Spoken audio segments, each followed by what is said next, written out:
Hello and welcome to the Guided Podcast. Today I am truly delighted to have Mr. Tom Salmon with me. Hello Tom, how are you? Hello Robert, how are you doing? Thank you very much for the invitation to be here.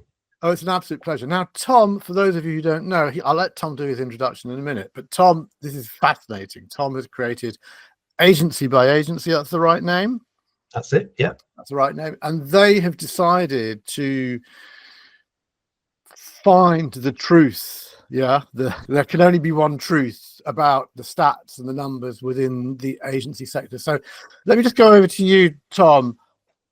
What's your background? Why do this? Don't we have enough data, true or apocryphal, out there? What's the story?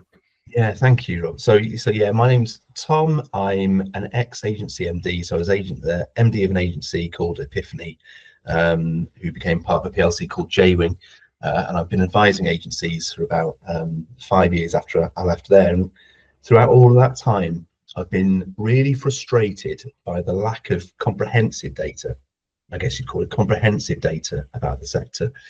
There's good data out there for benchmarking. There's loads of kind of survey work, kind of annual snapshots.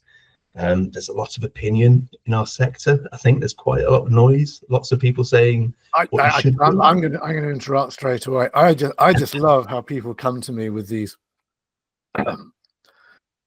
agency myths.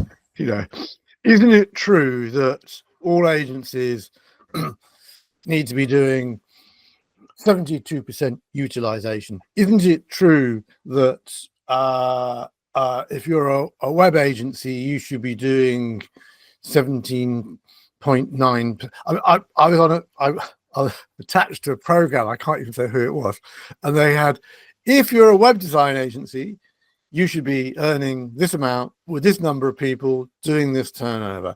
If you are a brand agency, you should be doing it. If you are, and everyone's going, oh my word, I'm only doing, and there's only 7 of us, and we've been going 6 years, so we're doing something wrong. Anyhow, sorry, Tom, back to you. No, 100%, and it's really dangerous, I think. And so I was frustrated by this because you'd be running an agency. We had, and it's not about size or anything like that, but you've got responsibility for potentially hundreds of people's careers, jobs, lives, rent, mortgages, aspirations, all those kind of things. And you're making decisions in the dark a lot of the time. And I think that's really dangerous. And I think it's probably even more dangerous to have kind of loose bits of information out there that people are taking as gospel to make decisions. So what we wanted to do anyway was to create a way that agencies and people working with agencies, people investing in agencies, can actually see the sector in all of its detail, and that we could actually finally start comparing agencies with other agencies alike them. Yeah. So rather than having kind of generalistic agency benchmarks that apply to the whole sector or purport to talk to the whole sector, you can actually compare like for like, apples with apples. So that's what we set about creating. Right. Okay. Let's chop this podcast into a couple of lumps of or chapter headings. I call them islands. I think the first one is why did you decide to map the UK agencies? You've started to explain that.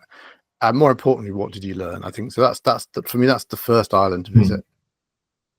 Second one is let's just take a data point, because there's a lot of data there. Let's just take, say, agency birth rates. And there's a couple of things about agency birth rates. So what? Because I'm running an agency. I'm 5 years old. Why do I care if there's a new agency on the block? Because it's just some kid with AI or whatever. And then the third thing, which I think is the thing that you and I have talked about quite a lot before,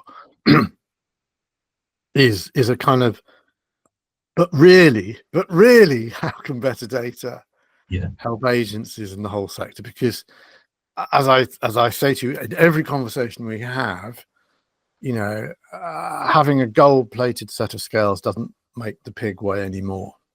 So I think I'd like you to convince the audience. Yeah.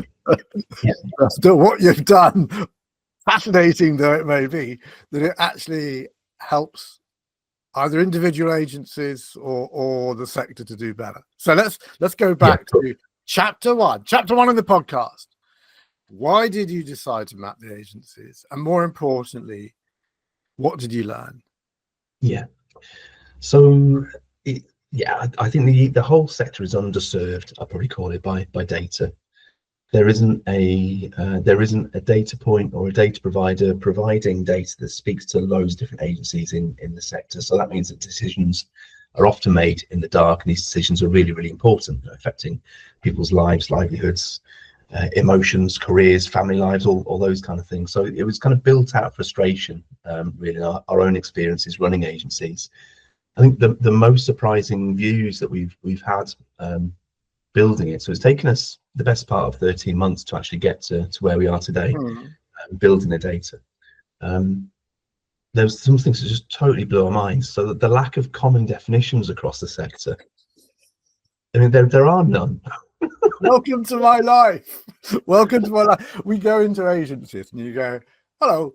And they say, oh, tell me about agencies. Say, oh, our EBITDA is 17%. And you go, just out of interest, what do you mean by EBITDA? Well, EBITDA is our turnover less our costs. Do you include dividends in that? Yeah, dividends is included in that. So let's just run through the letters. E, B, I, C. What do you think the D? Because I thought it was earnings before. Let's talk about utilization. Yeah, our definition of, is there a definition of utilization? Yeah, there's several definitions. So let's just agree which one you're talking about. Let's talk about efficiency. Let's talk about GVA. And so every agency we go into, before you can say, let's have a look at your, I've got a set of accounts here. I've been sent very kindly. The Private Members Club, Soho House. Now, it strikes me that, having had a quick look through your accounts, that you seem to go there at the weekends. So is that sort of £5,000 that year really a true business expense? And does your wife really work in the business? And do your children really? And your office cleaner, £50 a week. Interesting word. So, we're not comparing apples with apples.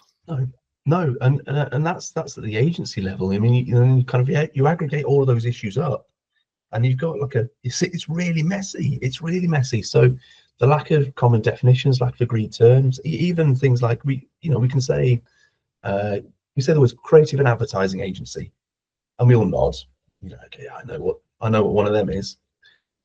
Do we consistently? Because there are so many different flavors of agencies using that term that you have to be really careful about lumping them all together, let alone saying that when you hear people saying agencies are like this, well, there's over 25,000 active agencies, and pretty much they're all different, so this idea of talking about agencies in any meaningful way is actually really difficult, because there's this lack of common language, lack of common definition, lack of classification. So that was the first one, I think, was just kind of wading through this word swamp that we use in the sector.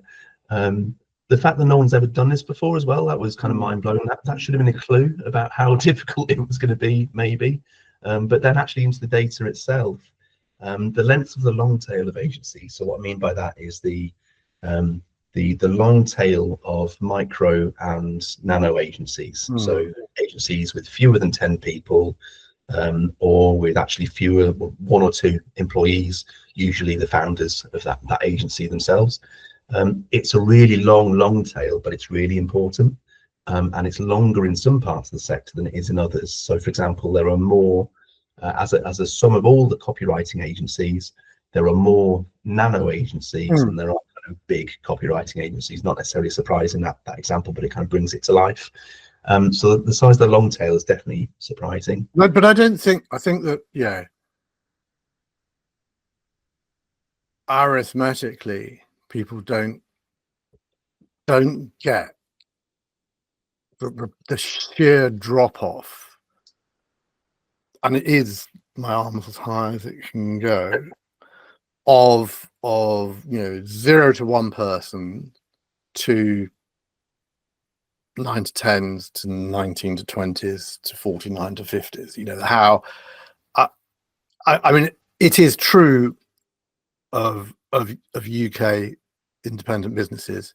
I will not use those letters, that letter that comes before T and that letter that comes before N and that letter that becomes F, because I hate that phrase. But it is astounding. I mean, it's something like 100 to 1, and I think, to your point, you talk about agencies. I think most people, when they talk about agencies, have in mind 5 to 20 staff or 15 to 20 staff as a healthy, growing, independent agency. And a lot of the attention in terms of, you need a recruitment agency, you need your own SEO, you need a white labeler, goes to those 5 to 15, 5 to 20 people, because they've got some money and they've got some budget and they look grown up and you can find them easily. Yeah. But and also the accountants are more interested, and then the M&A are more interested in people with more than 20 people. But it means that actually the majority, and this is kind of the irony of the thing, the majority are 1 and 2 person businesses with a laptop, in the attic on the kitchen table. So we talk about the sector, 30 odd thousand, and yet we talk about as a generic the sector needs, the sector wants, but actually the majority are all the way over here, never going to employ anyone, never going to outsource, never going to need a deep voiced accountant, never going to be a Google Premier partner, never going to be able to afford HubSpot, never going to be, but they're doing awesome work for the 5,950,000 other independent businesses. Yeah. And the government talks about that remaining 10, 15,000 as UK business. If that, yeah. I mean, so the whole thing is so skewed. Yeah, it is, and I think we even have language. I'm in danger of going on a rant here. We have language that we use in a set to describe these agencies, the small agencies, as lifestyle agencies, and there's so much. It's such a loaded term. Yeah. And I think again it kind of points back to this idea that there is some of the ways we understand our sector are dangerous to people. They're not good for the sector, and they're not good for people, and actually they don't represent the sector in the way that it should be respected. Or it does represent the sector, because if you multiply the turnover times the number of people, turnover by that, you may well find that the buying power, doesn't actually rest with those small businesses, because there's in that, I don't know what, you know the numbers better than I do, there might be 10,000 agencies with a turnover of 40,000 quid, whereas there might be 40 agencies with turnover greater than 20 million quid. So there's a really interesting dynamic about how we see the agencies, how the agencies are, and I think we're guilty of it, Guider, because there are certain people we're best at working with, so that's and who we lean into. And I think the consequence is that those people are hugely underserved. I mean, they're underserved because there are certain players in the consultancy, coaching, accounting space who can only work with so many people who've got such budgets. There's then a plethora of independent, boutique, local consultants and support. So we've got this real problem that we've got this massive number of people who are doing the bestest. I agree. Do I agree with you about lifestyle? I don't think lifestyle is actually a pejorative term. I think growth is actually the pejorative term. I blame Thatcher. This assumption that you have to be growing to be good. You don't have to be growing to be good. You know, I met a guy the other day from the north of the country. He said from the southwest. but he turned over 40,000 quid on his own, and everyone in the room goes, only 40,000 quid. He says in his northern accent, you don't seem to understand. I bought my house for £45,000. You don't seem to understand that the local private school only charges £4,000 a term. You don't seem to understand. I can't go out and spend more than £15 a head on a meal in a restaurant. You know, so £40,000 a year, bearing in mind he was single and under 25, is an absolute fortune. You know, so. Yeah, and cool, and I do think this assumption you have to be growing. You have to be growing. If you're not growing, you're dying. Yeah. This agency is like a shark, and it has to be going forwards to be alive. And it's not going forward. We've got a dead shark on our hands, quote unquote, Woody Allen. Right. Okay, let's just get back to it. So you decided to map the UK agencies. It's underserved, clearly. Yeah.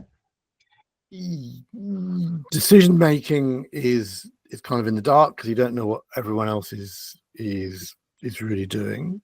What I'd love to know what were the findings before we go off on a rant again. Yeah.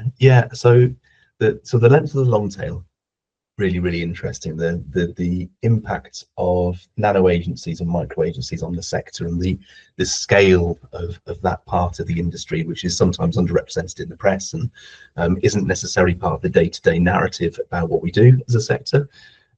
Stark differences in growth rates. So to your point about the cult of growth, maybe. So the stark differences in growth rates. So, for example, we can see that design and branding agencies, 14% of design and branding agencies are. So I'm gonna start that again. I got that stat wrong. So stark differences in growth rates across the industry. So we measure the number of agencies in every category that are shrinking fast, stable. I think that's actually the most interesting bit, to be honest. Growing or growing fast, and we use the OECD definitions of those categories. And when we break it down, we can see that 14% of design and branding agencies are growing fast or growing, but 20% of Amazon agencies are growing fast or growing. So you can suddenly start seeing there, especially when you chart it against the number of agencies offering those capabilities, where there's growth or where there's stability, and where there's high competition or low competition. And then you add that to probably my favorite data point, which is agency birth rates, which sounds really niche, but it's actually really fascinating. And you can start seeing, where are the cool agencies being born from? Like, what's happening that's new? Where have you got this kind of entrepreneurial people who've maybe started life in an agency? They get to kind of account manager, senior account manager, creative director, wherever it is, and go, I'm going to do this on my own or with these people, and it's going to be focused on X.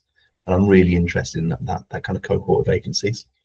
Other differences we can see in the data. So I think there's a lot of, quite right, attention on women leadership in the agency sector, and so finally we can actually start putting some figures against that, and we can look at the distribution of women-founded agencies, women directors in agencies, and women-led agencies. I think there's a danger sometimes of talking about averages across the whole sector because it's so nuanced. But you know, around about a third of agencies are founded by women, so there's still a gap there. About 35% of agency directors are women, but that's not equally distributed. So you see far more women directors in PR and communications, for example, or social purpose agencies than you do in media or performance, for example. And we can see about 20% of agencies are led by women. And what we mean by that are there are more women directors in the agency than there are male directors in the agency, or an equal number. So you can start to see these kind of gaps here. And again, you kind of go, yeah, okay, that of course that's really interesting. But you overlay that with investment data, and you can see an investment gap opening up. So the data we get from Dealroom and Innovate UK, you can actually start seeing ways in which we can actually support ourselves in the sector, and particularly people within the sector, by focusing effort, focusing policy, and focusing support and help. What support and help? What? Yeah. Where does this come from? I'm not quite sure. I was absolutely with you until you said we can focus energy on support and policy. Yeah, so I think on that, so understanding why this is okay. If we can see that there are pockets within the agency sector where there are more likely to be women-led agencies. Just taking this as an example, why is that? You know, why is there a high proportion of women-led businesses in PR and communications relative to another space? Yeah. Does it go back to kind of STEM? Does it go back to kind of teaching in schools? Does it go back to support in terms of coaching, entrepreneurship? Does it go back to kind of paternity and maternity policies? Now, what are those kind of structural things that are reinforcing this pattern from being replicated? And where it's being broken, what can we learn from that and actually apply that to different parts of the sector? I guess that's what I mean by it. But there's still, I still have this nagging. So I worked at Warwick Business School with a guy called David Storey, who kind of got the Nobel Prize for small business, independent business research. And there's at the end of these observations of data fact, there's still this nagging, so what? Yeah, what is, we'll come back to it in chapter 3, but I'm just going to see it in your mind. If I run a 10-person PPC agency, thank you very much, Mr. Salmon, for giving us this fascinating load of data. How will it change what I do day to day, week by week, year by year? Because I think that's the, in a way, the power behind what you've got. So you've got this amazing data, and interpretation and commentary is good. Manipulation is bad, because we've all seen these. Yeah. Even recently, 90% of agencies are run by women. No, they're not. Where do you get that from? It's a fact. No, they're not. 90% of a certain type of agency, of a certain size, of a certain age group. Yeah. Right. Okay. Any more on this thing about you mentioned, the words we use? Yeah.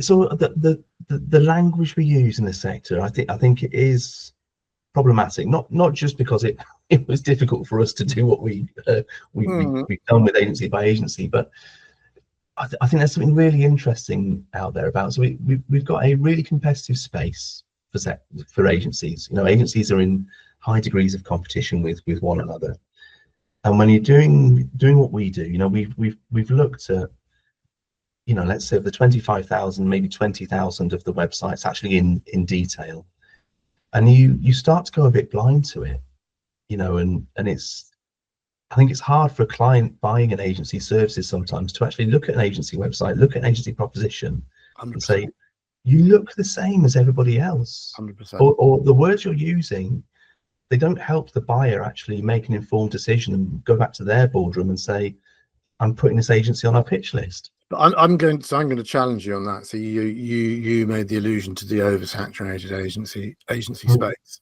It's not oversaturated, okay? It's oversaturated with generalist agencies, with generalist solutions for generalist people. But specializations and niches is not oversaturated, which is why 100%. when we look at our portfolio of clients, which is obviously infinitesimally smaller than the number that you looked at, the ones who are doing gangbusters specialize in lawyers, specialize in IFAs, specialize in orthodontic dentists, specialize in internal architects for inside buildings. You know, it's and so it, yeah, there's loads and loads of them, but the ones who tend to be doing really, really well, this is the kind of so what's thing, tend to be the ones who do PR for independent financial advisors under 20 people, or SEO for independent financial advisors with 5 to 50 desks, or they've kind of got their niche within a niche within a niche. So I know, 100% agree, 100% agree. And I think it's not just about the specialisms that you offer as an agency. It's actually what business challenges are you pointing those out for your client. And that can be talking to a target market in terms of automotive, orthodontists, whatever it is, or maybe even like a moment in time for the client. So fast growth or established clients in a certain niche. So it's not just about the target market or the specialism, it's about the point of time that the client's in as well. And we're seeing agencies frustratingly, you know, to be honest, the frustrating thing is you can take two agencies who focus on the same space, same individual client profile within a niche, and one may have the buzzword bingo. We are award winning, we care more, customer focused, blah, blah, blah, yawn, yawn, yawn. And the other one has a website that the target client goes to, clicks on it and goes, oh my word, these people are talking to me. Now, you're not able, I guess, to, it's such a qualitative, such a objective measure to go, these people are talking in a really banal Me Too way versus these people are talking the absolute language of their micro. So if they're talking to orthodontic dentists, they're actually doing, I don't know what it is, but there must be words that marketing managers at orthodontic dentists talk about more, you know, number of new client referrals per blah, blah, blah, blah. We're not able to fine tune that. Well, we actually do have a methodology for doing that, to be honest. Okay. So we're carrying 90 pages of web text for every single agency that we've got mapped, which means that we can do quite in-depth analysis of the language that they're using. We've not published this on the website yet. Obviously, we're quite new. We've got a roadmap, but this idea of actually analysing the web text for a cohort of agencies. So let's say performance agencies specialising in orthodontics. We identify that cohort and we say, okay, of those that are growing like stink, or those that are stable, or those that aren't shrinking, what are they doing differently in terms of how they're expressing their services on their website? And we can actually then, because it'll be a smaller number, go into it in a bit more depth. Oh, but you don't know whether it's cause and effect or whether it's correlation. You know, obviously.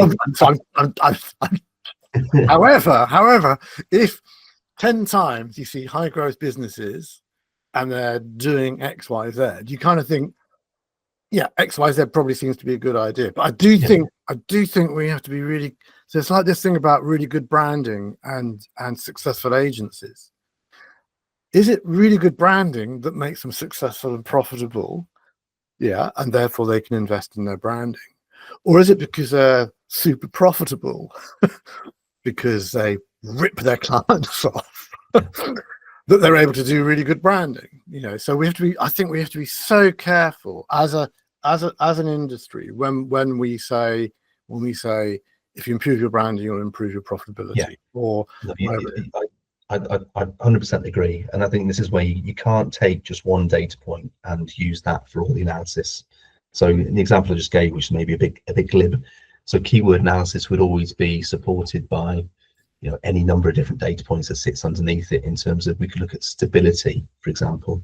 Are someone's profits or someone's GP or revenue yo-yoing up and down every year for 5 years? Have they got massive churn in terms of their employment stats? Have they got directors leaving the business every 2 weeks? So yeah, and of course, if you've got, let's just stick with the orthodontic dentists, because it does seem to be quite nuanced. If you've only got 3 in your 30,000, then it's quite difficult to make generalizations. But if you've got 50 or 100, you're certainly starting to see patterns. Isn't it interesting? The ones that have a 7-word statement on top of the home page are the ones that seem to get the best results. Isn't it interesting? The ones that are very people focused or have lots of video on their websites seem to be doing. I think you are able, not that you want to do copycat, because I don't think copycat necessarily works, but I think you're able to go, there are certain things that the high performers are doing, and we're not saying fake it till you make it, but we are saying, and it seems that out of this cafeteria style of awesome branding, tight positioning, people focused, emphasis on results, whatever the shopping list is, that if you do this stuff, you're more likely to be with the high performers and the low performers.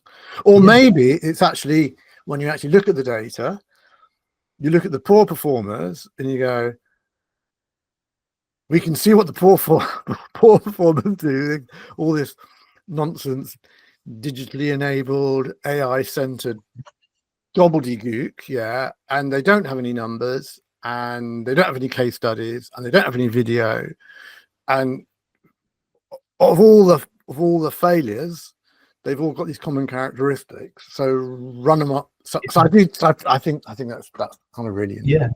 And I think that the other thing is actually being able to see the gaps. So where aren't there any orthodontic specialists specializing in something? And there may not be any orthodontic specialists in the Southwest or in Scotland or whatever it is. Right, we need to get on because we're going to run out of time. I've got a horrible feeling, and that's primarily my fault. So I hold my hands up on that. So let's just take a data point, any data point. So I'll take a data point. Which one? We've got loads of data points, and I know which one you want to take because we talked about it. So agency birth rate, which you earlier in the conversation said, well, it doesn't sound that interesting, but actually it is. It's fascinating. Talk to me about agency birth. Why should I care? I run an agency that's been going for 7 years. Why should I care 2 hoots about who's setting up and what they're doing? So I guess it's a number of different. So primarily, who's about to eat your lunch is probably the big question. I mean, having experienced this myself as an agency MD, we had an agency that span out of what we actually had. There were loads of agencies that were kind of spawned out of Epiphany as a really healthy ecosystem, but understanding what they were all doing and actually the nuance was really helpful in showing us where somebody else had seen an opportunity. And I think that's really important. Like how are other people identifying opportunities? A really, really interesting data point as an agency owner, operator, I think. So birth rates, I'm fascinated by. So you can see rapid expansion of the agency market in the 2010s. So the number of agencies in the UK almost doubled between 2015 and 2024. I think, and then also we all know what happened in between those dates. I think we probably hit peak agency in 2021, 2022. So after COVID, birth rates slowed dramatically, fewer new agencies being formed every year. There were still agencies being born, obviously, but then the birth rates aren't equal across every type of agency. So you've got far more web development, UX, UI design agencies being formed, far fewer media agencies being born, for example. And what that means is you can actually start to see for those entrepreneurial sparks out there in the sector, where are they actually seeing the opportunity? And it's normally driven by client demand and what they're seeing their agency not doing, I think. So there's a really interesting kind of pattern that starts to emerge. I think the huge birth rates in the 2010s were probably fueled by something that we all underestimate now because we're all used to it, but the birth of the smartphone technology. And I think the question then is, okay, well, that smartphone technology was transformational, not just for society and the world, but actually for agencies as well, obviously.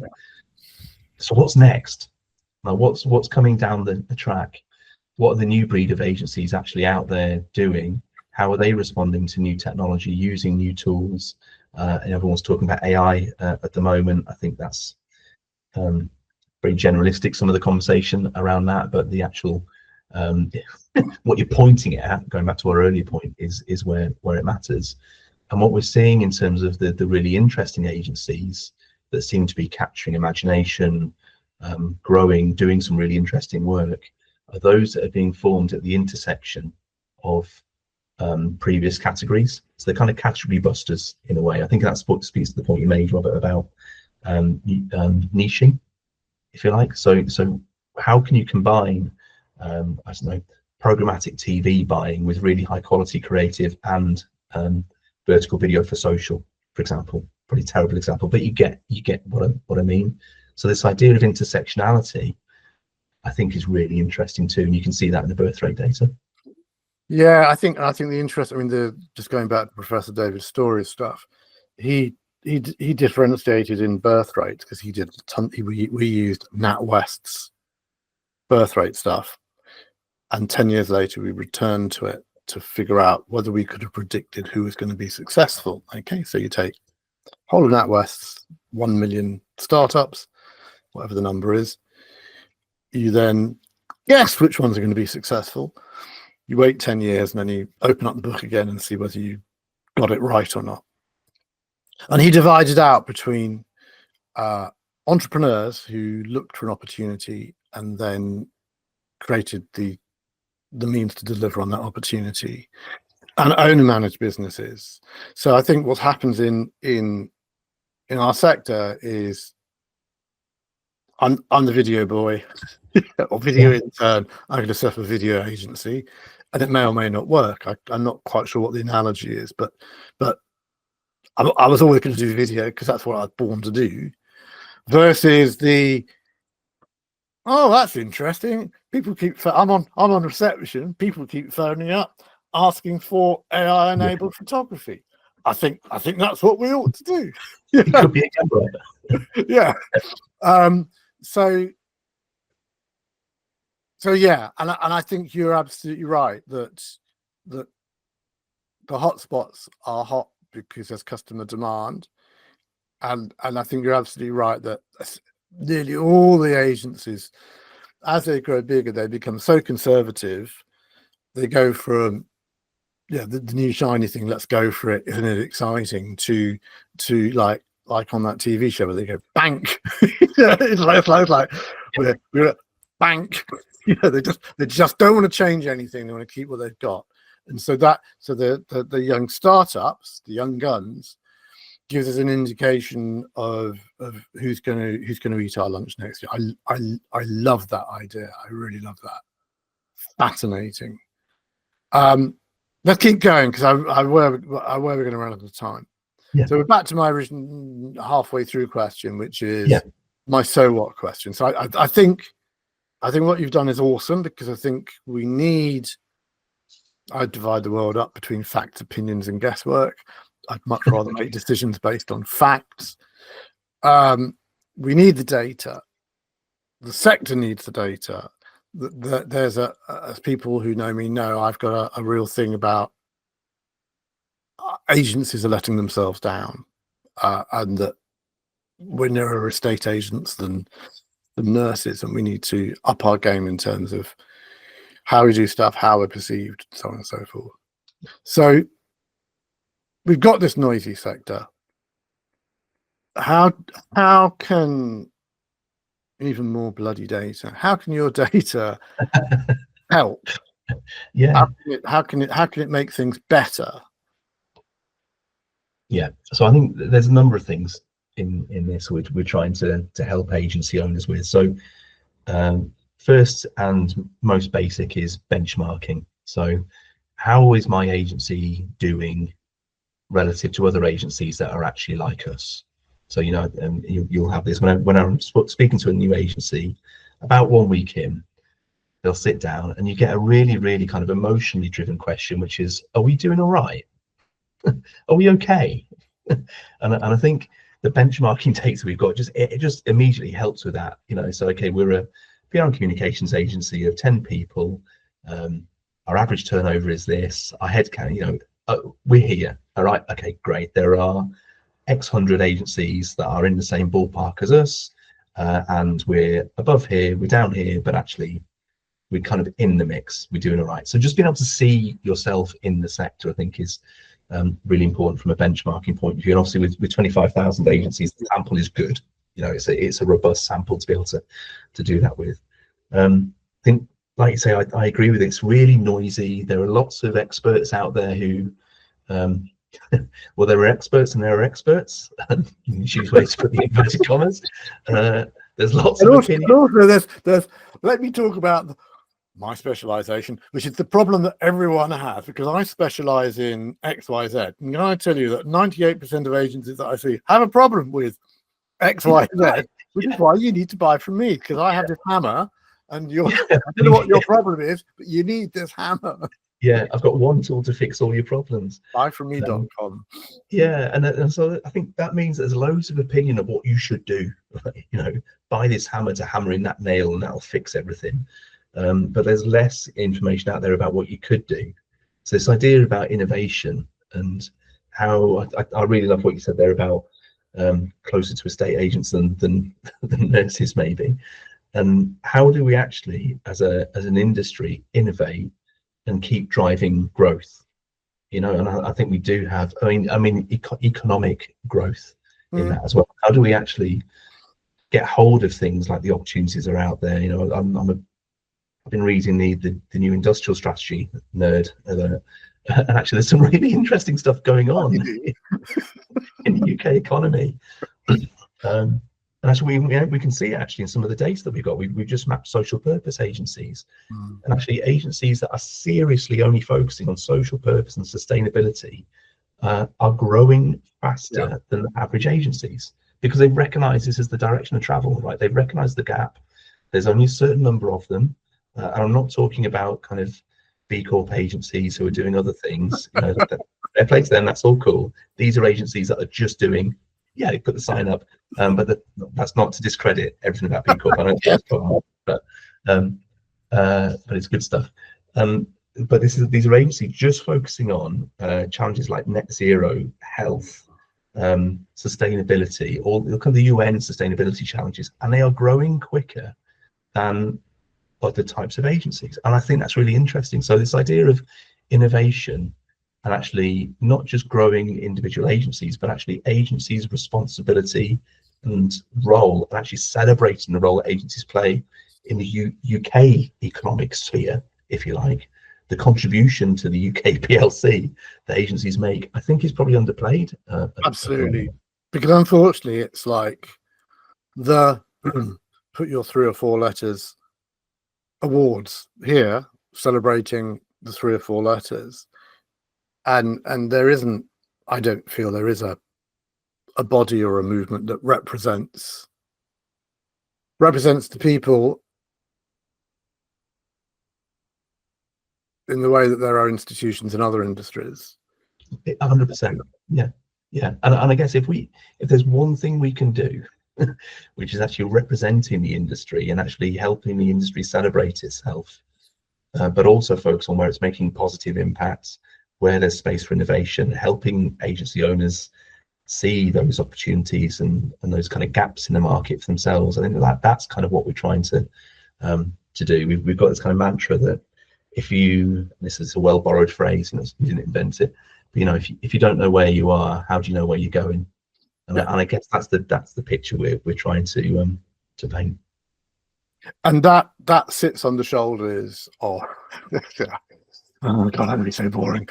The work of Greiner and Churchill and Lewis and a whole load of people about business growth stuff, which you can map onto digital agencies to go, and it's just fantastic because people always ask me, why do you always ask how many staff have you got? And it's like, because if I know you got 14 staff, I know you're about to employ a non-fee earner, and person number 15 is going to cost 50,000 quid, and you're not going to get any money coming in whatsoever. If you're at 25 people, I know that you're trying to struggle to get the board to do stuff. So that whole sense of you're on a well-trodden journey, and I think you're absolutely spot on about if we can understand what the path is ahead, we can prepare for it, and it reduces the number of surprises. Absolutely reduces the number of surprises. How long's the business been going? So we launched on the 10th of March. So we are less than 2 months old. Fine. So that explains why you're like, and you're in that oh my god, people are listening to us phase, and I just think that's really exciting, because I think the I've been screaming out for ages for facts. I'm fed up of going into agencies that say, oh, you got 25% net profit, and you go through their accounts, you go, no, you haven't got 25% net profit, you've got 3%. That can't be right. So well, it can be right, because you just got things in there that shouldn't be there, and things that should be there that aren't there, and you've moved stuff across. And that's not the fault of the agency owner, because they've not been to business school, and they've not got finance, and the accountant they use normally works with sports shops and blah blah blah blah blah blah. So the mission to get, ironically, agencies talk about evidence-based, data-based decision making, and to get agencies to start doing that, I think is awesome. I think it's a real challenge. I think it's going to be really interesting who leans in and bites off your arm to work with you, and who kind of almost tries to swat you away as if you're just an irritation. Yeah, I mean, to be honest, we were worried about whether people would see us as a nuisance, a threat, or anything. But universally, people have been really positive about what we're doing, which has been genuinely been really great for us. So we've got people subscribing already. We've got people commissioning research and reports. And well, I think it has to happen. The thing is, as people know, we've worked with a significant, large search platform, and because of Information Act, blah blah blah, they're not able to share any data, and so you're trying to set up programs for high growth, medium growth, faltering, low growth, focusing in a particular sector, high profit but low turnover, and they're saying, well, we don't have access to this data. No one has it. It's all behind not the paywall. It's all behind the Chinese wall. And it's like, well, so could you explain to me why you've got this 4x4 matrix of the different types of agencies? Because if you're your high growth challenger, or your fast growth leader, or your low growth meddler, or whatever you've got, and you're applying your entire marketing strategy to according to what their persona are, but their personas are based on hot air, the whole thing doesn't work. Just because it's been put in a 2x2 matrix does not make it true, because the gap between one side and the other side of a line is far tighter than the space within one square, and yet people endlessly say, but you're in quadrant 1, you're not in quadrant 2. It's like, well, actually you may be way more like a quadrant 2 than all the other quadrant 1s, because you're yes. This is just fascinating. We could go on forever, bottles of red wine, and we're going to do lots of work together, which I'm really excited about, because my job when I was at Warwick with David was to take David's stuff was unrecognizable. His study was more like a physics lecturer in terms of there was no English language on it at all. It was all epsilons and Greek and stuff. But remarkable, absolutely remarkable. And my job was to make sense of it. And I think that, you know, not the challenge is the wrong word. The exciting thing is now we have the numbers, now we have the data, now we have the facts. Now we can start being, we have a higher level of confidence about explaining to people the past, the present, and the future for them and for the sector. So I think that's really exciting. Yeah, we're really excited about where we go next. You know, and with a fair wind behind us, we've got loads of plans. I mean, I think what we've built is a really great description of the sector as it is now. What I'd like us to get to is to use some of the modeling that we've got to get into more of the kind of the predictive space, the forecasting space. Yeah. So what are the drivers of growth? What impacts performance? What are the kind of the underlying themes that we can see using this great big data set of 30,000 agencies, 100 data points per agency? There's loads to go at. Just because what's interesting is I just did an interview recently with someone who did another piece of research with 100 agencies or whatever the number was, and it was like, I'm sorry, but that may be the 100 people that you know that responded to your survey. Yeah, but that does not map what I see in the real world. And obviously the 100 people that responded to that person's request were people they knew or in their black book, or I don't know. And I think that kind of thing can be quite dangerous, because it goes from being so and so said of 100 that it becomes fact, and then the next thing you know, it's an urban myth, a bit like I've been told I can get 10 times EBITDA for my business. Okay, how many people have you got? 4. I don't think you. And if one more startup, when I say to them, what are you trying to do with the business? If one more person says, 5 years' time, I want to sell the business for £5 million. If one more person says that, I will strangle them, because it's like, you know what you need to do to sell a business for £5 million? Nope. Right. Yeah. Listen, our time is up. I guess I want to surprise you by asking you, just like, what's your final parting words, either in terms of agencies out there, this is a message I want to put out to you, or in terms of the biggest thing that your biggest aha moment you've had, or just the message that you wish you'd been told when you were running an agency that you now have. What's the kind of the thing you'd like to leave us with? That's a great question. I would say find the gaps. You know, there are lots of agencies out there in the UK.